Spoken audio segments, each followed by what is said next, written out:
Meus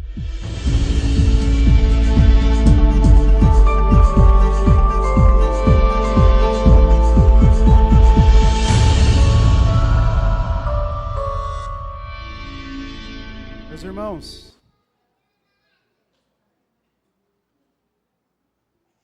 hoje nós vamos encerrar a nossa série chamada de Pecados Aceitáveis. Bom, acho que uma das coisas que a gente chega ao final dessa série é com a consciência de que ninguém pode se salvar diante de Deus por merecimento, né? Se depois dessa série alguém ainda acha que pode merecer alguma coisa diante de Deus, precisa voltar e rever de novo. Nós fomos confrontados pela palavra, nós falamos sobre vários pecados. E a gente sabe que não é muito, assim, agradável escutar sobre isso, nem muito popular. Mas a palavra de Deus fala desse assunto e por isso nós resolvemos tratar. Nós trilhamos um caminho começando pelo pecado do orgulho. E como ele é o solo onde os outros pecados geralmente nascem. Depois nós passamos pela avareza. Depois nós vimos o pecado de falta de compromisso com a igreja. Depois trilhamos o caminho da murmuração. E depois o caminho da luxúria. E vimos o que o Senhor fala sobre os desejos sexuais pecaminosos. Na semana passada nós vimos sobre a fofoca. E hoje, com a graça de Deus, encerraremos essa série. E na semana que vem, nós iniciaremos uma outra série, nos preparando para a Páscoa. Mas antes de abrirmos ao texto e lermos o texto que vai fundamentar a nossa exposição de hoje, me deixe te fazer uma pergunta. O que vem na tua cabeça ou à tua mente quando falamos em divisões na igreja? O que vem na tua cabeça? Bom, eu sei o que vem na minha. Geralmente, quando a gente escuta sobre divisão na igreja, ou que uma igreja está se dividindo, a gente pensa em grupos de várias pessoas, e umas brigando com as outras. Pelo menos essa imagem que nós vemos na igreja de Corinto. Nós fizemos a exposição no ano de 2024, de toda a primeira carta de Paulo aos Coríntios, e nós vimos isso. Vários irmãos se reunindo em grupos específicos e um brigando com os outros. E sim, esse é um tipo de divisão que a Bíblia fala. Mas, contudo, entretanto, todavia, divisão não se resume a isso. Existe um tipo de divisão que nós tendemos a fechar os olhos.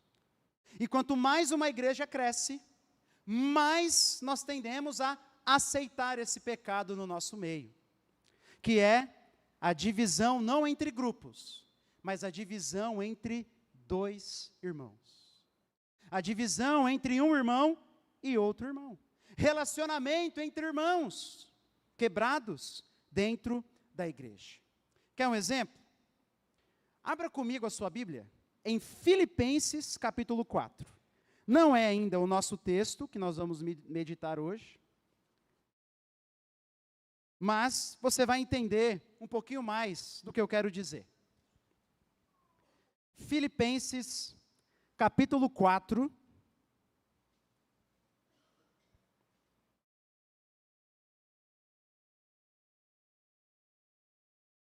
versículo 1. Olha aí o que Paulo vai dizer àquela igreja. Portanto, meus amados irmãos, Filipenses 4:1, de quem tenho muita saudade, vocês são a minha alegria e coroa. Sim, meus amados, permaneçam deste modo, firmes no Senhor. Versículo 2, peço a Evódia e peço a Sintique, que no Senhor tenham o mesmo modo de pensar.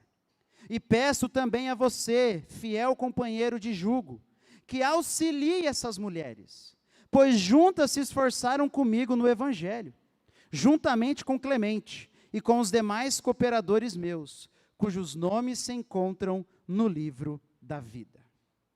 Já imaginou o pastor falar de púlpito assim, irmã fulana de tal, irmã fulana de tal? vocês tratem de se unir de novo. Vocês tratem de caminhar juntas. É exatamente isso que Paulo está fazendo. Só que ele não está fazendo isso no púlpito de uma igreja, ele está fazendo isso na Bíblia. E por toda a eternidade, essas duas irmãs vão ter os nomes citados na Bíblia. Para mostrar uma coisa: a divisão que desagrada ao Senhor não é a divisão apenas de grupos, mas dentro de uma mesma comunidade. Mesmo que uma igreja esteja de maneira geral andando em unidade, quando dois irmãos ou duas irmãs estiverem com um relacionamento quebrado entre si, ali uma divisão está acontecendo e aquilo precisa ser tratado. Não se pode fechar os olhos. Não podemos deixar com que isso passe. Precisamos tratar desse assunto, precisamos intervir. Por isso o pecado que nós vamos encerrar essa série é o pecado do problema de relacionamento entre irmãos. Eu poderia chamar esse pecado também de falta de unidade, porque é isso. Mas para ser ainda mais claro e mais específico na sua mente, chamaremos de o problema de relacionamento entre irmãos. E como eu disse, é um pecado sim aceitável. É um pecado que quanto mais uma igreja cresce, mais ele tende a acontecer. É um pecado que muitas vezes se manifesta naquela frase assim: ah, o nosso santo não bate, pastor. Você tem santo? Eu não. Aquela irmã é muito chata. Ele lá, eu aqui. A gente não se dá muito bem. Às vezes, esse pecado se manifesta quando guardamos rancor. Nos iramos, quando nos iramos uns com os outros. Quando nos tratamos com grosseria. Quando nas nossas reuniões, nós ficamos nos degladiando. E está tudo normal. Não está. Jogamos a culpa no momento difícil que a gente está passando. Não, o irmão não entende o que eu estou passando. Jogamos a culpa no horóscopo gospel, mais conhecido como temperamentos, né? Não, é meu temperamento, pastor, é que eu sou assim. E aí vai passando, vai passando, vai passando. Não é aceitável. Não pode ser. E é por isso que nós vamos tratar disso hoje. E o texto que nós vamos usar para a nossa meditação está lá na carta de Colossenses. Só você virar a página aí na sua Bíblia. Livro de Colossenses vem logo depois de Filipenses, capítulo 3, a partir do versículo 5.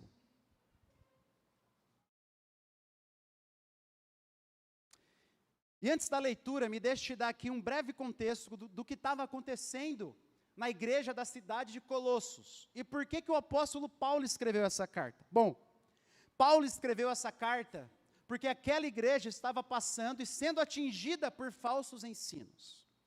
Falsos mestres estavam se infiltrando na igreja. Estavam ensinando doutrinas erradas, doutrinas estranhas. E essas doutrinas estavam levando os irmãos a brigarem entre si. Estava atrapalhando a unidade daquela igreja. Sim, a falta de uma doutrina correta promove divisões. E é por isso então que o apóstolo Paulo escreve essa carta. Ele estava chamando aquela igreja a doutrina correta e chamando aquela igreja a prática correta, à luz dessa doutrina. E especificamente nesses versículos, Paulo vai chamar aquela igreja a uma comunhão profunda que vem direto da obra de Cristo. Então esse é o ponto central do que Paulo quer dizer nesses versículos e quer que fique gravado na mente daqueles irmãos. Paulo quer mostrar que a igreja de Cristo deve ser marcada por uma comunhão profunda que vem direto da obra de Jesus. Cada igreja local deve ser marcada por uma comunhão profunda, por relacionamentos de comunhão que fluem, que nascem da obra de Jesus Cristo na cruz. Vamos fazer a leitura, Colossenses, capítulo 3, versículo 5. Portanto, façam morrer tudo o que pertence à natureza terrena: imoralidade sexual, impureza, paixões, maus desejos e a avareza, que é a idolatria. Por causa destas coisas é que vem a ira de Deus sobre os filhos da desobediência. Vocês também andaram nessas mesmas coisas no passado, quando viviam nelas. Agora, porém, abandonem igualmente todas essas coisas: ira, indignação, maldade, blasfêmia, linguagem obscena no falar. Não mintam uns aos outros, uma vez que vocês se despiram da velha natureza com as suas práticas, e se revestiram da nova natureza, que se renova para o pleno conhecimento, segundo a imagem daquele que a criou. Aqui não pode haver mais grego e judeu, circuncisão e incircuncisão, bárbaro, cita, escravo, livre, mas Cristo é tudo e está em todos. Versículo 12, portanto, como eleitos de Deus, santos e amados, revistam-se de profunda compaixão, de bondade, de humildade, de mansidão, de paciência. Suportem-se uns aos outros e perdoem-se mutuamente, caso alguém tenha motivo de queixa contra outra pessoa. Assim como o Senhor perdoou vocês, perdoem também uns aos outros. Acima de tudo isso, porém, esteja o amor, que é o vínculo da perfeição. Que a paz de Cristo seja o árbitro no coração de vocês, pois foi para essa paz que vocês foram chamados em um só corpo. E sejam agradecidos. Que a palavra de Cristo habite ricamente em vocês. Instruam e aconselhem-se mutuamente em toda a sabedoria, louvando a Deus com salmos, hinos e cânticos espirituais, com gratidão no coração. E tudo o que fizerem, seja em palavra, seja em ação, façam em nome do Senhor Jesus, dando por Ele graças a Deus Pai. Até aqui, a palavra do Senhor, e como nós oramos que o Senhor incline o nosso coração para os seus juízos. Bom, Paulo nesse trecho, ele está usando uma ilustração muito famosa, muito conhecida. A ilustração do despojar e do revestir. Vou melhorar. A ilustração do tirar uma roupa velha, despojar, e colocar uma roupa nova, revestir. Então essa ilustração Paulo usa em vários lugares do Novo Testamento, chamando os crentes a tirarem as velhas práticas ou as velhas roupas, e a colocarem as roupas novas, lavadas pelo sangue de Jesus. E por isso, o texto está dividido em duas partes. Na primeira parte, do versículo 5 até o versículo 11, nós veremos aquilo que o Senhor nos pede a deixar, aquilo que o Senhor nos ordena a abandonar, a despojarmos. E depois, do versículo 12 em diante, nós veremos aquilo que o Senhor nos pede para nos revestirmos. Então, o que devemos abandonar e o que devemos praticar. O que devemos abandonar e o que devemos praticar. Paulo começa no versículo 5, então, até o versículo 11, falando para o que aquela igreja e nós, claro, deveríamos abandonar. E ele começa dizendo no versículo 5, algo muito forte. Ele diz assim: portanto, façam morrer. Façam morrer, mortifiquem. Essa palavra aqui, ela tem a ideia de tomar atitudes drásticas, para que isso morra dentro do nosso coração e na nossa vida. Façam morrer. E aí ele começa a falar. Ele fala da imoralidade sexual, que nós já vimos, que é qualquer tipo de relação sexual que fere o padrão divino para o casamento. Ele fala da impureza, que expande para outros atos sexuais impuros. Ele fala de paixões, que aqui pode ser traduzido também como luxúria, aquele desejo que nós alimentamos. Depois ele fala de desejos maus, não apenas os desejos da área sexual, mas todo desejo mau nós devemos abandonar. E por fim ele termina falando da avareza, que ele também chama de idolatria. Como Jesus nos ensinou, aqueles que são avarentos adoram ao Deus do dinheiro. Por isso que Paulo chama de idolatria aqui. E a ideia parece ser, né, a avareza, como nós vimos, é um anseio desesperado por mais. É um anseio desesperado por mais, que geralmente se reflete em um anseio desesperado ou por dinheiro, ou por aquilo que o dinheiro pode proporcionar. E Paulo coloca aqui, junto com outros pecados da área sexual, provavelmente para nos mostrar que, assim, se nós não controlamos os nossos desejos por coisas, muito provavelmente nós também não controlaremos os nossos desejos por prazeres ilícitos. Se eu não consigo me controlar na área financeira, pode chegar um dia que eu também não conseguirei me controlar na área da imoralidade. Por isso que talvez Paulo coloca tudo junto aqui. E nós já tivemos 2 pregações específicas, uma para falar sobre imoralidade sexual e outra para falar sobre avareza. Então está lá no nosso Spotify, está lá no YouTube da igreja, você pode voltar e relembrar. E no versículo 6, depois de dizer que nós deveríamos matar isso, fazer mortificar esses pecados, ele vai dar um motivo. Por causa dessas coisas é que vem a ira de Deus sobre os filhos da desobediência. Nós vimos isso na pregação de moralidade. Paulo, em 1 Tessalonicenses, diz: abandonem essas coisas, porque Deus é o vingador. Está lembrado? É a mesma coisa que Paulo está dizendo aqui. Por causa desses pecados, aqueles que caminham nesses pecados, a ira de Deus vem sobre eles. Então abandonem. E aí ele vai para o versículo 7. O versículo 7 é interessante. Olha comigo. Ele diz assim: vocês também andaram nessas mesmas coisas no passado, quando viviam nelas. Olha só que interessante. Esse versículo nos mostra que muito provavelmente não eram esses pecados que estavam cometendo os colossenses. Por isso que Paulo diz: olha, esses pecados que eu mandei vocês abandonarem, não é um problema muito grande nessa igreja. Vocês já andaram neles. E isso geralmente acontece. É difícil uma igreja em que esses pecados, assim, grosseiros, são generalizados. Acontece? Sim, mas não é tão comum. Geralmente, quando uma pessoa está em algum desses pecados, ela se converte e abandona.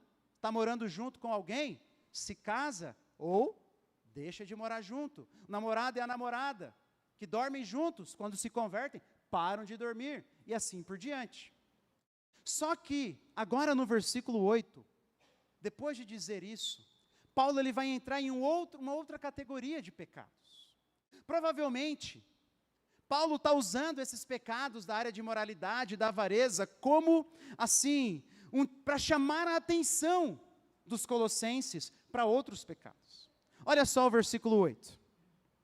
Agora, porém, abandonem igualmente todas essas coisas: ira, indignação, maldade, blasfêmia, linguagem obscena no falar. Mas preste atenção, agora, porém, abandonem igualmente. Ou seja, sabe esses pecados grosseiros? Vocês abandonaram eles. Mas existem outros pecados que vocês também deveriam abandonar e que não estão abandonando. E agora Paulo ele vai entrar em uma categoria de pecados de relacionamento entre irmãos. Paulo está dizendo: olha, vocês se lembram muito bem de que deveriam e abandonaram esses pecados, mas não se esqueçam desses aqui. E ele ordena algo parecido com o que ele havia falado antes: façam morrer os pecados da área de imoralidade e avareza, e aqui ele diz: abandonem, deixem para trás. E aí ele começa: abandonem o que, Paulo? A ira, aquele sentimento de fúria. Nós sabemos, biblicamente, que existe a ira lícita, que não é pecaminosa, quando nós nos iramos por alguma injustiça ou por algum crime. Mas o problema é que a maioria dos nossos momentos de ira não são por coisas lícitas, né? Por isso que o conselho bíblico é: se afastem da ira, fiquem longe da ira. Nós não somos santos.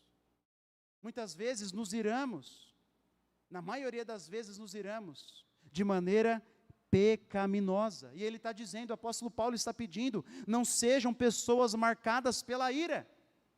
se o nosso coração vive irado, tem algum problema. Depois ele diz a indignação. E essa palavrinha indignação traz a ideia daquela ira que se demonstra em atos. Ira é aquele sentimento. E a indignação aqui, nessa palavrinha, é quando esse sentimento explode. Seja em palavras duras, em grosserias, em atos. Por isso que geralmente uma pessoa irada é uma pessoa explosiva. E o Senhor pede, por meio de Paulo, não sejam assim. Depois ele cita a maldade. Maldade é aquela má intenção. Quando nós desejamos para os nossos irmãos algo ruim.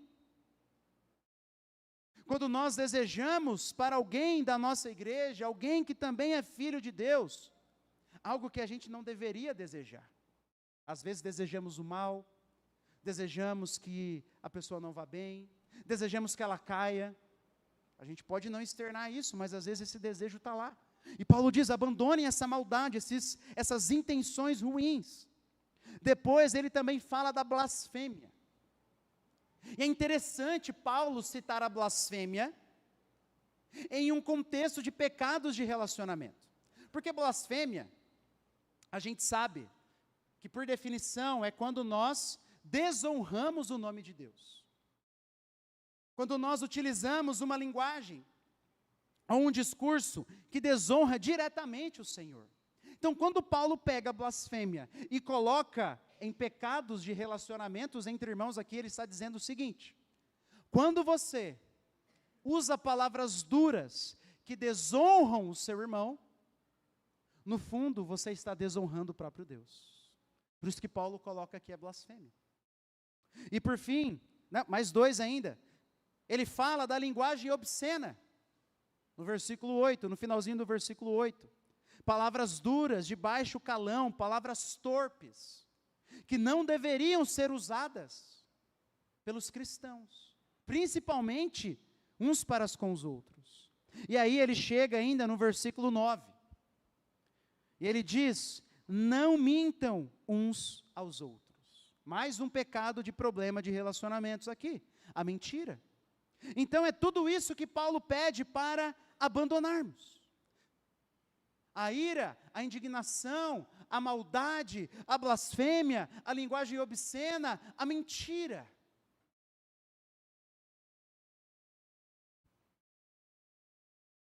E agora, o texto vai continuar. E Paulo ele vai nos dar um motivo do porquê devemos abandonar isso. Olha o que ele diz ainda no versículo 9. Não mintam uns aos outros, uma vez que vocês se despiram da velha natureza com as suas práticas, e se revestiram da nova natureza, que se renova para o pleno conhecimento, segundo a imagem daquele que a criou. Olha aqui a ilustração que eu falei. Tirar a velha roupa e colocar a nova. Os teólogos dizem que Paulo provavelmente estava usando a ilustração do batismo.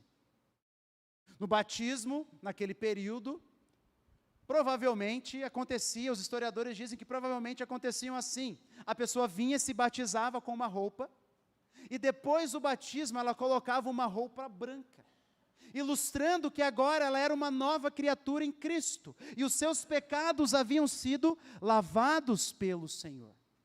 Então Paulo provavelmente está tirando essa ilustração do batismo daquele período, e ele está relembrando os colossenses, olha, lembrem-se do batismo de vocês já tiraram a velha roupa, a velha natureza, e vocês se revestiram da nova natureza.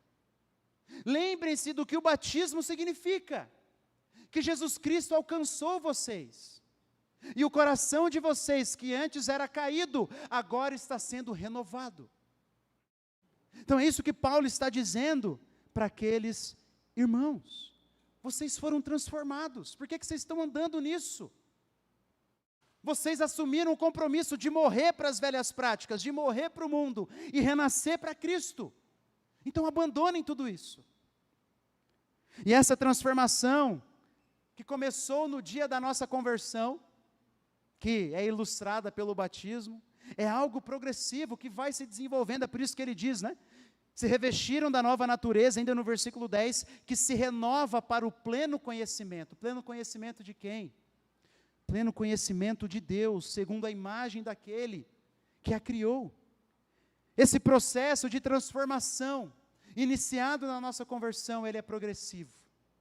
E quanto mais nós somos renovados e conhecemos o Senhor, mais somos transformados à imagem dele. Então o apóstolo Paulo está dizendo assim: por que vocês devem abandonar esses pecados de relacionamento entre irmãos?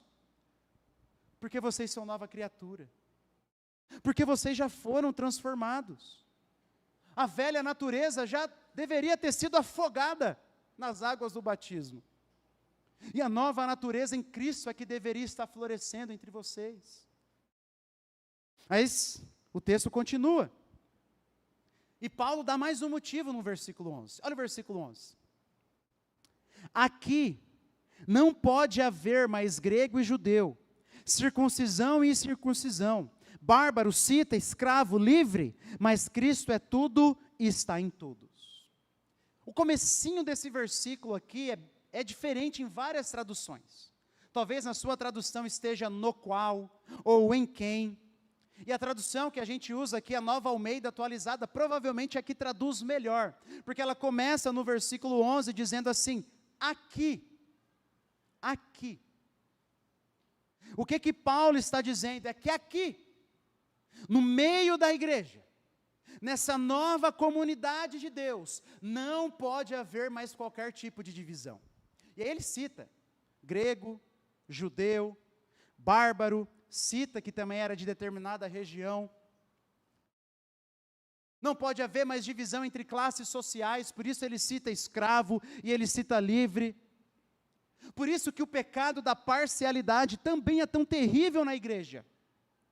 Racismo, preconceitos de classe social, de etnia, de nacionalidade, não pode acontecer no nosso meio, porque isso fere a própria obra de Cristo, porque aqui, no novo povo de Deus, na nova comunidade que Jesus está formando, não pode haver nenhum tipo de divisão, não pode haver nenhum tipo de problema de vínculo quebrado entre irmãos, porque como diz o apóstolo Paulo no final, ainda desse versículo, Cristo é tudo e está em todos. Cristo é tudo. Ele tem um valor inestimável, Ele é o centro de todas as coisas, e Ele está em todos, Ele está agindo em todo o seu povo, é Ele quem traz unidade ao seu povo, e se Ele age em todos os filhos de Deus, não importa quem eles sejam, eu não posso destratar, eu não posso quebrar o vínculo, mirar aquele a quem Cristo ama, eu não posso deixar de amar aquele a quem o meu Senhor ama. Essa é a ideia do apóstolo Paulo aqui. É isso que nós deveríamos deixar. Todos esses pecados da imoralidade e da avareza, mas também pecados de relacionamento. Porque nós já fomos comprados por Cristo.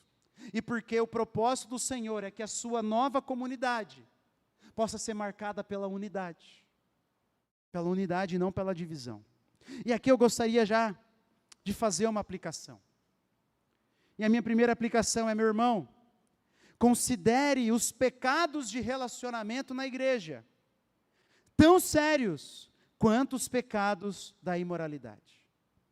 Porque é exatamente isso que o apóstolo Paulo está fazendo, a gente viu. Ele está usando os pecados da imoralidade, dizendo para a igreja de Colosso e da avareza, olha, vocês abandonaram isso. São pecados sérios e pecados que geralmente as igrejas tratam.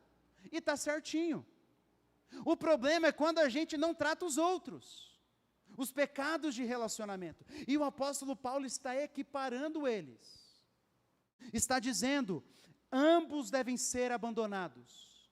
Ambos devem ser deixados para trás. Muitas vezes nós não combatemos com o mesmo vigor a ira e a indignação, quanto combatemos a imoralidade sexual. Nós não aceitamos como membro alguém que viva amaziado, mas muitas vezes aceitamos que dois irmãos dentro da mesma igreja possam viver com um relacionamento quebrado. Muitas igrejas se escandalizam com o adultério, mas não se escandalizam com reuniões de conselhos ou assembleias que irmãos faltam com respeito uns com os outros. Não podemos fazer isso. Precisamos entender que devemos abandonar ambas as coisas. Ambas. Nós não podemos abrir mão de uma coisa em detrimento da outra. É por isso que o apóstolo Paulo, em 1 Coríntios 11, alerta aqueles irmãos, aquela igreja cheia de divisão. Se vocês participarem da ceia do Senhor sem discernir o corpo, sem entender a importância do corpo de Cristo, vocês estão bebendo e comendo juízo para si. E a ira de Deus vai vir. O apóstolo Paulo diz isso. Por isso, em algumas ceias a gente diz, meu irmão, se você está brigado com outra pessoa, com outro irmão da igreja, vá resolver essa situação. Vá resolver. Por isso, precisamos considerar pecados que atrapalham a unidade da igreja, tão sérios quanto os outros pecados diante do Senhor. Não podemos achar normal, meus irmãos brigando dentro da mesma igreja, reuniões marcadas por esse tipo de comportamento. Não podemos achar que são coisas sem importância diante do Senhor. Primeiro, porque isso vai contra a obra de Cristo por mim.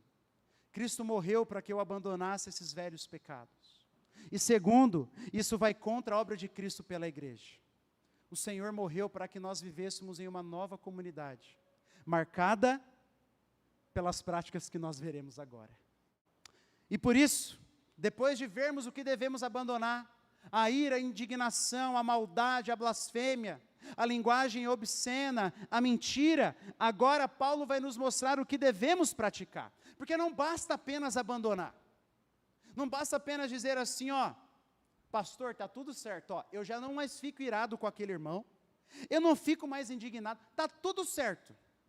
Não, está tudo não, foi só metade do caminho.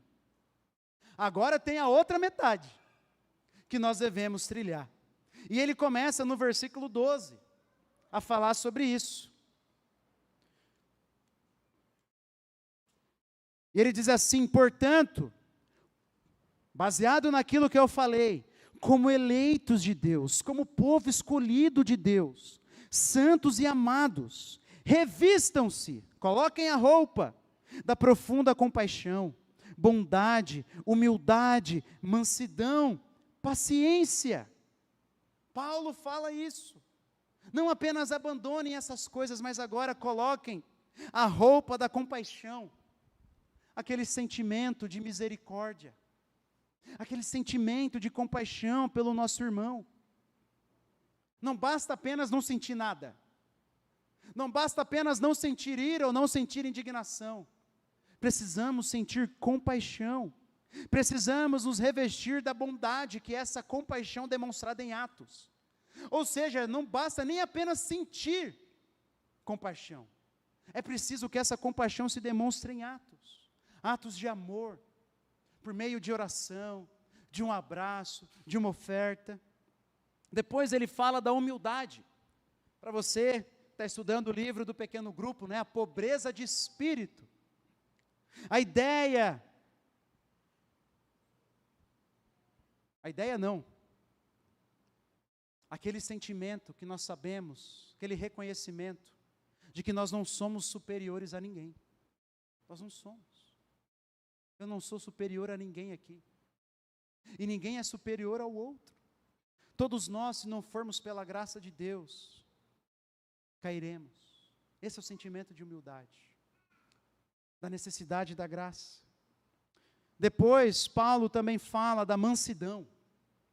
Mansidão, como diz um comentarista, é uma disposição de ceder os direitos. É a pessoa que está pronta a sofrer danos ao invés de causar danos. Você poderia explodir. Você poderia abrir a boca. E às vezes até manifestar uma indignação santa, uma ira santa. Mas você percebeu que aquilo vai ferir o irmão, então você às vezes escolhe sofrer. Você escolhe sofrer os danos. Essa é a pessoa mansa.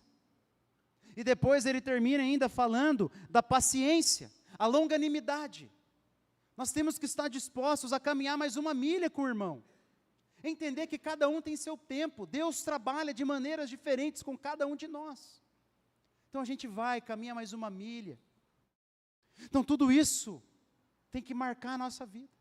Não basta apenas deixar essas coisas de lado, precisamos nos revestir dessas aqui. E aí ele continua no versículo 13. Suportem-se uns aos outros e perdoem-se mutuamente, caso alguém tenha motivo de queixa contra outra pessoa. Agora sim, pastor, agora eu concordo com Paulo. Tem irmão que eu não amo, eu só suporto. Não, irmãos, não tem nada a ver com isso, tá? A ideia de suportar aqui é colocar em prática tudo aquilo que ele disse. É você caminhar com paciência com o irmão. É você dar mais um passo com ele. É você ser longânimo.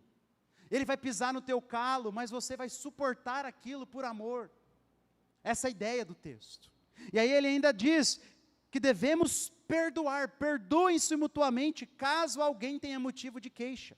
Perceba um detalhe que eu acho muito legal nesse texto. Paulo, ele não diz assim, todo mundo que tem que perdoar algum irmão da igreja, por favor, me escreva aí os motivos, que nós vamos julgar se tem motivo que você não deveria perdoar. Paulo faz isso aqui? Não, ele não quer nem saber. Ele diz, alguém tem motivo de queixa contra outro irmão? Perdoem. Perdoem. Perdoem. E ainda ele diz, assim como o Senhor perdoou vocês, perdoem uns aos outros. Pergunta, quando Jesus me perdoou ou te perdoou, Jesus falou assim, isso aqui eu perdoo, mas isso aqui, isso aqui, eu não vou perdoar não. Jesus fez isso? Não. Jesus estendeu o seu perdão e constantemente estende a todo pecado que nós confessamos. Então, assim como o Senhor nos perdoou na cruz de todos os nossos pecados, passados, presentes e futuros, assim também nós devemos estender o nosso perdão aos nossos irmãos. Então, é preciso que a nossa vida seja marcada por compaixão, bondade, paciência, humildade, mansidão. Pense que cada uma dessas virtudes são roupas que a gente está colocando. Mas agora o apóstolo Paulo ele vai falar de uma roupa que é mais importante ainda. Uma roupa que mantém todas as outras unidas e bem ajustadas, que é a roupa do amor. Por isso que no versículo 14 ele vai dizer assim, olha só, acima de tudo, porém, esteja o amor, que é o vínculo da perfeição, é aquele que vincula todas as coisas, é o elo entre todas essas virtudes. É como se ele estivesse dizendo assim, quer que eu resuma? Vou resumir, amem uns aos outros, pronto. É o amor que mantém tudo isso unido.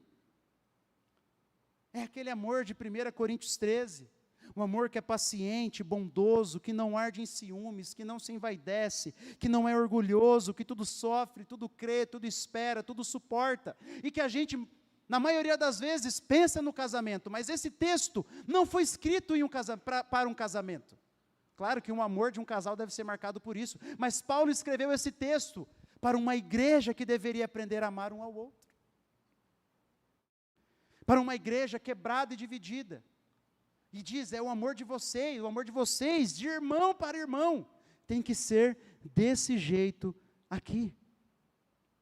E ainda ele continua no versículo 15, que a paz de Cristo seja o árbitro no coração de vocês, pois foi para essa paz que vocês foram chamados em um só corpo. Olha como ele está falando da unidade. Ele está dizendo que a paz que vem de Jesus seja o árbitro. A ideia aqui do árbitro é aquele que dita as regras. É aquele que dita as regras em um jogo. Então ele está dizendo assim, olha, que antes de vocês tomarem qualquer atitude, que vocês deixem com que a paz para a qual Jesus chamou vocês, para viverem em um só corpo, possa ditar a maneira como você vai agir como irmão. Essa é a ideia. Que essa paz de Jesus reine no seu coração. E que você pense 2, 3 ou 4 vezes antes de agir com outro irmão. Porque foi para essa paz que Jesus nos chamou em um só corpo. A vontade de Jesus é que a sua igreja caminhe em paz, sem brigas, sem contendas. Irmãos que andam juntos e que pecam sim. Ninguém é perfeito. A gente vai pisar no calo um do outro. Mas irmãos que pedem perdão e se perdoam mutuamente. E aí Paulo caminha para o final dessa sessão, no versículo 16 e 17, ele vai dizer assim, ó: que a palavra de Cristo habite ricamente em vocês. Instruam e aconselhem-se mutuamente em toda a sabedoria, louvando a Deus com salmos, hinos e cânticos espirituais, com gratidão no coração. E tudo o que fizerem, seja em palavra, seja em ação, façam em nome do Senhor Jesus, dando por Ele graças a Deus Pai. O Senhor, Paulo está dizendo, quer ação nossa. Quer ação. Ele quer filhos que falem e agem como Jesus. Ele não quer que essa palavra entre por aqui e saia por aqui. Não basta ouvir e concordar. Eu tenho que ouvir, concordar e buscar colocar em prática. Esse é o ponto que o apóstolo Paulo está dizendo aqui. E ele mostra que Deus deseja que irmãos sejam tão cheios da palavra, que se aconselhem e instruem uns aos outros. Que as nossas conversas sejam marcadas pela palavra do Senhor, pela instrução do Senhor. Conversas espirituais, que encorajam ou exortam pela palavra do Senhor.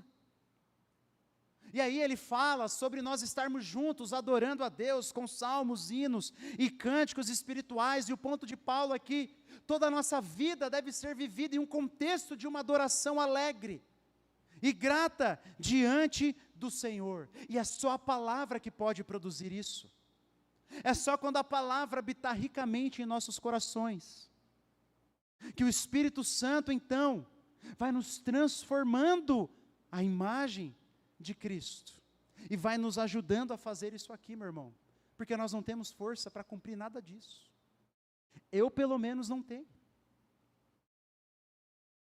muitas vezes nós não temos nem vontade, porque é fácil amar o irmão que também nos ama, mas às vezes é difícil amar o irmão que pisa no nosso pé,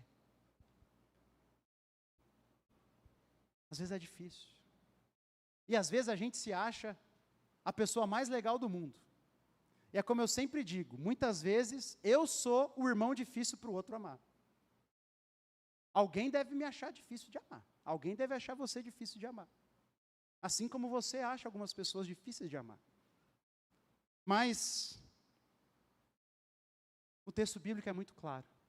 Uma mesma igreja, um mesmo corpo, uma mesma comunidade deve ser marcada por uma comunhão profunda e amorosa, que flui do sacrifício de Jesus por nós. Por isso precisamos colocar isso em prática, e fazer isso em nome do Senhor Jesus, ou seja, para a glória dEle, e contando com a força que Ele provê. E aqui eu gostaria de fazer mais algumas aplicações. Já vimos a primeira, que é considerar os pecados de problemas de relacionamento sérios e também dignos de serem tratados, como os outros pecados, como avareza e imoralidade. E a minha segunda aplicação aqui, meu irmão, primeiro é, nessa parte, primeira dessa parte, busque o perdão e a reconciliação. Paulo está dizendo aqui muito claramente, se alguém tem motivo de queixa, versículo 13, contra outra pessoa, perdoem-se uns aos outros, assim como o Senhor vos perdoou. Perdoe-se. Meu irmão, você está com o relacionamento quebrado com alguém da igreja? Ou tem alguém que você precisa pedir perdão? Depois desse texto, eu e você sabemos qual é a vontade de Deus. Que você perdoe e busque a reconciliação. Dentro de uma mesma igreja, de uma mesma comunidade, não pode haver irmãos que estão em divisão, que não se suportam, que não se falam.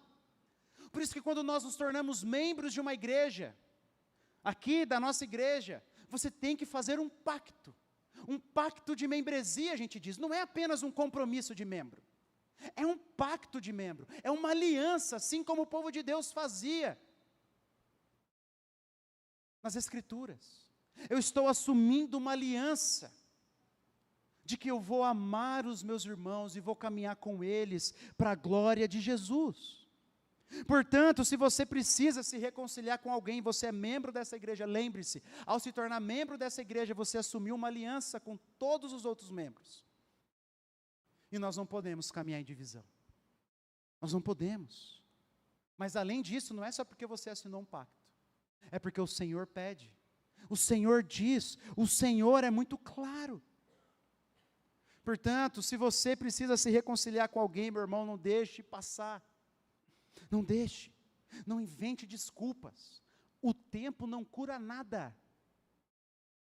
Ele pode dar uma amenizadinha, mas não cura. O que cura é seguir o caminho de Jesus, é pedir perdão e perdoar. É assim que as coisas são curadas, que relacionamentos são curados. Peça ajuda se preciso for. Peça para alguém intervir, mas não caminhe em divisão com outros irmãos da igreja. Tem alguém que você precise perdoar? Algum irmão que falhou com você? Talvez eu falhei com você. E às vezes a gente nem sabe. Perdoe. Perdoe. É um mandamento bíblico. Decida hoje diante do Senhor a perdoar. Olhe para Jesus. Jesus estendeu o perdão para você, estendeu o perdão para mim. Então, perdoe, perdoe. Nós precisamos ter uma visão realista da comunhão da igreja, meu irmão. A igreja não é perfeita, nenhuma igreja é. Como disse alguém certa vez, já escutei isso em muitos lugares, mas não sei quem falou, mas é muito legal. Se você achar uma igreja perfeita, não entre, porque daí ela não vai mais ser perfeita. É assim. Nenhuma igreja é perfeita. A nossa igreja é cheia de falhas. Se você está começando a nos visitar agora, saiba que a gente vai falhar com você em algum momento. Faz parte. Nós somos pecadores aqui tentando sermos mais santos, sermos mais parecidos com Jesus, mas é justamente aí que o Senhor vai treinando o nosso coração a ser mais parecido com Cristo. E a gente vai se perdoando, e um vai moldando o outro, e o ferro vai afiando o ferro, e assim a gente vai seguindo no caminho do Senhor. É assim. Por isso, essa é a minha aplicação nesse ponto. Busque o perdão e a reconciliação. Uma outra aplicação, meu irmão, assuma a sua responsabilidade pela unidade da igreja. Perceba que esse texto, o versículo 13, enfatiza bastante, uns aos outros, mutuamente. A ideia é cada um de vocês. Não existe exceção a essa regra. Cada um de nós devemos ser responsáveis por isso, dentro das nossas limitações.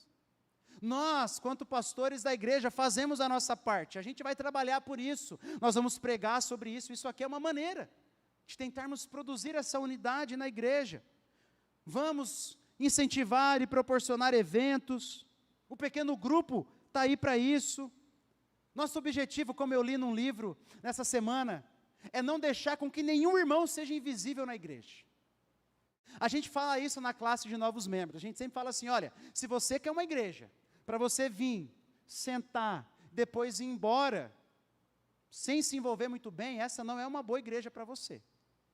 A gente vai fazer de tudo para que isso não aconteça. E a gente está tentando, e chamando irmãos, e vamos lá. Mas não são apenas os pastores, ou os diáconos, ou os líderes de ministérios, que precisam trabalhar por isso, você também. Uns aos outros, cada um de nós. Então, meu irmão, que passos você poderia estar dando para manter e para cultivar essa unidade na igreja? Você pode fazer isso abrindo as portas da sua casa. Qual foi a última vez que você abriu a porta da sua casa para alguém da igreja? E principalmente para alguém que não é próximo de você. Para outras pessoas, pessoas diferentes. Mas pastor, ninguém me chama. Chama você primeiro. Chama você. Sai um pouco do seu grupo de afinidade. Todos nós temos grupos de afinidade. Não tem nenhum problema com isso. O problema é que a gente só fica preso nele. Não, pastor, a porta da minha casa é aberta. Sempre tem irmão da igreja lá, mas você vai ver, são sempre os mesmos. Dá uma variada, irmão. Chama um outro irmão. Ore pela unidade. Você ora pela unidade da igreja? Você tem que orar.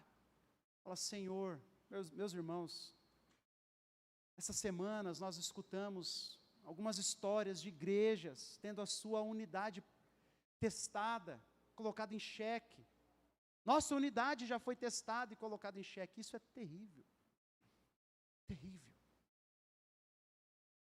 Por isso, se a unidade vem do Senhor, a quem a gente tem que pedir por unidade?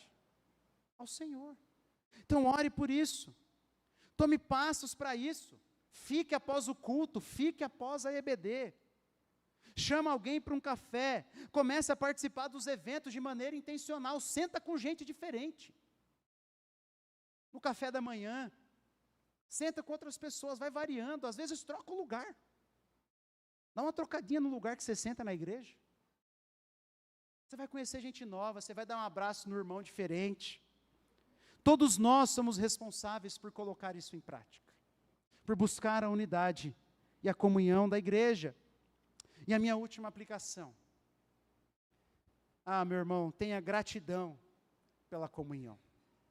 Seja grato. Eu quero que você olhe comigo o versículo 15, 16 e 17, para você perceber que essa é uma ênfase do apóstolo Paulo. Olha o que ele diz assim, que a paz de Cristo seja o árbitro no coração de vocês, pois foi para essa paz que vocês foram chamados em um só corpo, e sejam ou sedes o quê? Agradecidos. Aí ele continua, que a palavra de Cristo habite ricamente em vocês, instruem e aconselhem-se mutuamente em toda a sabedoria, louvando a Deus com salmos, hinos e cânticos espirituais, com gratidão no coração. E ele termina ainda, e tudo o que fizerem, seja em palavra, seja em ação, façam em nome do Senhor Jesus, dando por ele graças a Deus Pai. Percebe o que Paulo está dizendo aqui? Sejam gratos, tenham gratidão no coração, deem graças a Deus. O que você acha que ele está nos chamando a fazer? A sermos gratos pela unidade da igreja, sermos gratos pela comunhão da igreja. Por isso, tenha gratidão pela comunhão, meu irmão. Tenha gratidão por fazer parte de um corpo.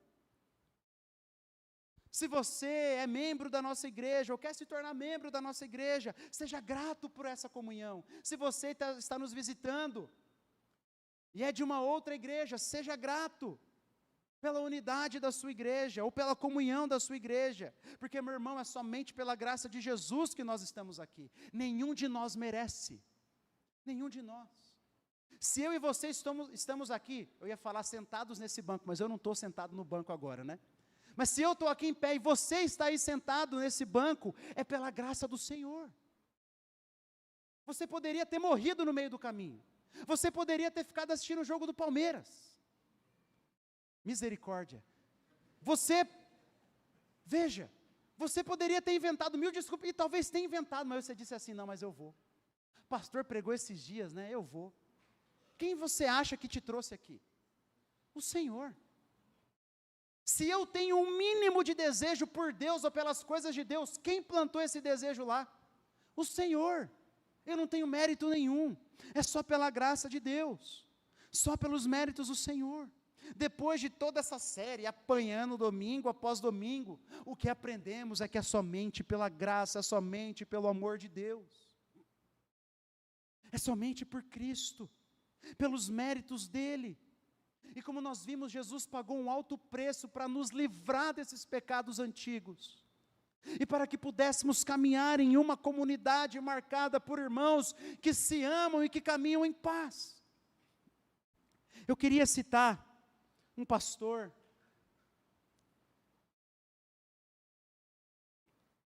chamado Dietrich Bonhoeffer, é um nome alemão, muito conhecido, e ele diz assim: é pela graça de Deus que uma congregação tem permissão de reunir-se visivelmente neste mundo, a fim de compartilhar a palavra de Deus e as ordenanças.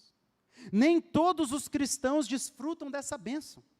Os aprisionados, os enfermos, os dispersos, os proclamadores do evangelho em terras pagãs permanecem sozinhos. Eles sabem que a comunhão visível é uma bênção. Recordam a semelhança do salmista, como iam com a multidão à casa de Deus, entre gritos de alegria e louvor, multidão em festa. Portanto, aquele que tem o privilégio de viver a vida cristã em comunhão com outros, louve a graça de Deus do profundo do seu coração.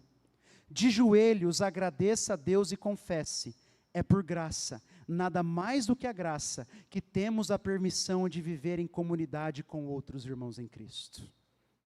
É pela graça, meus irmãos.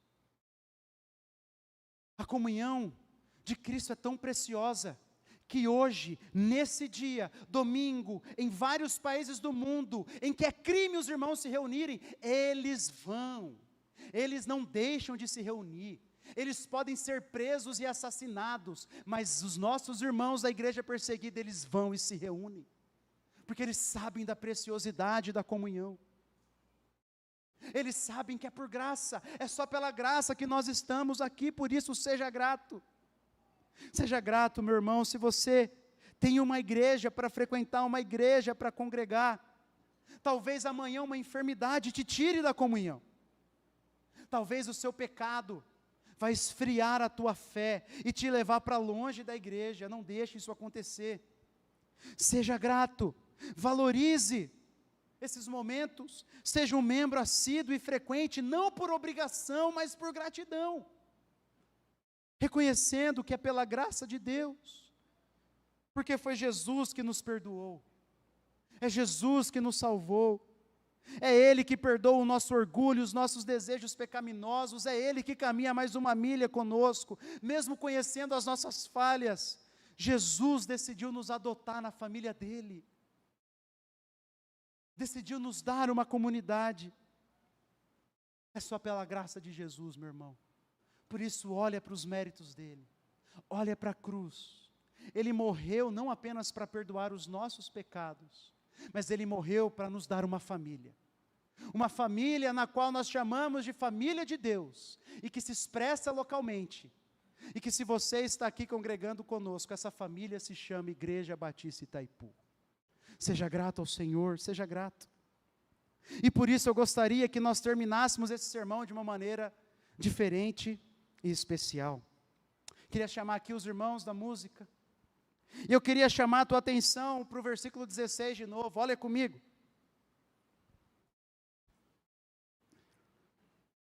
Paulo diz assim: que a palavra de Cristo habite ricamente em vocês, instruam e aconselhem-se mutuamente em toda a sabedoria, louvando a Deus com salmos, hinos e cânticos espirituais, com gratidão no coração. Paulo diz que uma das maneiras de nós cultivarmos essa comunhão é adorando ao Senhor com músicas, com cânticos, com gratidão no coração. Por isso eu queria...